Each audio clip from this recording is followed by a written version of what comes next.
Hello everyone, it's me Simran and you're watching Simran Kadbe Arts. आज मैं एक elephant family की sketch बनाने वाली हूँ एंड मैं इस फ़ोटो को बेबी एलिफेंट की फ़ोटो के साथ मर्ज करके एक बहुत प्यारी एलिफेंट फैमिली की स्केच बनाऊँगी। एंड ये जो स्केच है मैं मम्मा एलिफेंट को ट्रिब्यूट करना चाहती हूँ जो केरला में इंसिडेंस हुआ था। बहुत दुखदाई इंसिडेंस था वो, और हमें हमारे नेचर से, एनिमल से, सभी से प्यार करना चाहिए एंड किसी को भी हर्ट नहीं करना चाहिए। हमें सबके साथ प्यार से रहना चाहिए। So let's get started.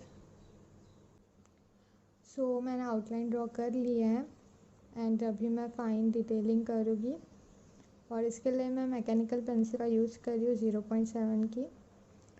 और फ्रेंड्स, आप ये वीडियो एंड तक ज़रूर देखिए, आपको ये बहुत अच्छा लगेगा।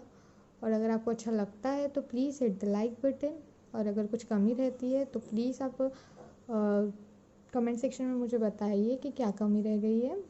सो in next video I will recover it. So आप एंजॉय कीजिए वीडियो को एंड तक।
एलिफेंट फैमिली रेडी है। कमेंट करके बताना स्केच कैसी बनी है। और अगर आप जानना चाहते हैं मैं कौन से स्केच मटेरियल्स यूज़ करती हूँ, तो मैं जल्दी ही एक न्यू वीडियो लाने वाली हूँ जिसमें बताऊँगी कि मैं कौन से मटेरियल्स यूज़ करती हूँ स्केचिंग के लिए। एंड चैनल पे अगर आप न्यू हो तो प्लीज़ सब्सक्राइब माई चैनल और अपना ध्यान रखिए, साथ ही साथ नीचे का भी ध्यान रखिए। मिलते हैं जल्द ही न्यू वीडियो के साथ, तब तक के लिए बाय बाय।